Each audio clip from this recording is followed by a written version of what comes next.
appointment. It was confirmed already kasi there are no other nominations. When in fact, if you don't have any other nominations, automatically, kung usalan gin-nominate, automatically, yan ito't ma-assume. Unless there is other nominations, then we will proceed for the election. Kumita man kamo kanina, may dala ibang mga committees nga na may da nomination, may iba liwat nga may da nag-decline, so gimbalyuan na. Ay once they decline, automatic nga ang gimbalyuan ay usa lagi pan gin-nominate sa committee. About the nominations and nominees that you have, are those well consulted sa mga pinag-mention mo na names? Or you have your own talaga na sabi mo nga, you see suit for the committee? Actually, it was for me and ako ni mga ka-teammate and pro-administration, they were well consulted.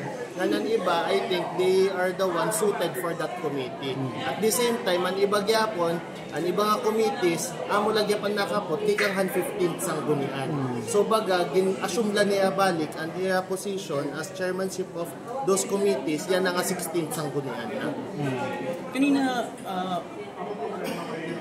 Councilor, you were nominated as majority floor leader, then Councilor Marty Romualdez was also nominated nagkamayad dahil ng break, and then pagbalik niyo, what happened? What happened during the break?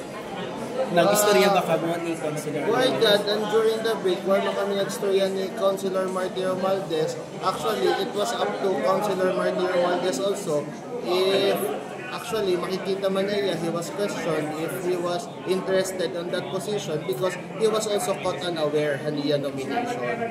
So makikita niyo, natigdaan gyapon niya nga na-nominate niya. So baga, ang pagpakianang presiding officer, if he would accept the nomination, kumita ka mo, nag-decline niya nomination. That's why, why na himo into vote and pagboto sa iya at pagboto sa ako. But if ever, how do you feel for Marty Romualdez as the floor leader? If he accepted.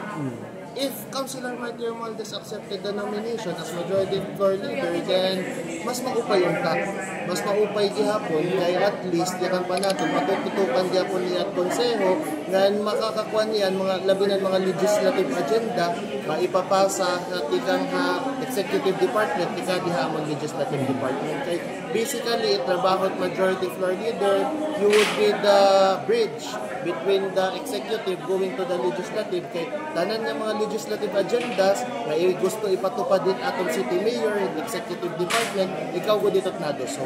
So if Councilor Marty Romualdez was interested on that position, then we welcome those. Kay kita diha sanggunian, gusto pa nato nagkakausa na kita.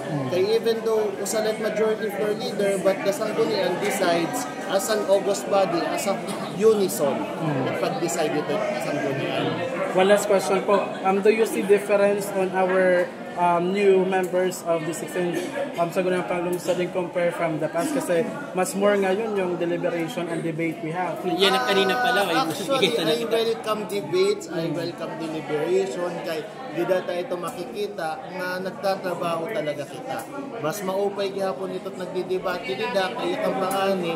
Ito ba, ito sa nga konsehal may point, ito sa nga konsehal may point. But at the end of the day, yakang pa, dapat if iyo pagkakasunduan nga duduwa is ikaw upay hit aton syudad. Ikaw upay hit aton mga igkasitaklubanon. So, I welcome deliberation. Sukad kanina, baga may debate yan na. So, I look forward to many debates in the future and deliberations. But Attorney De Vera is a friend.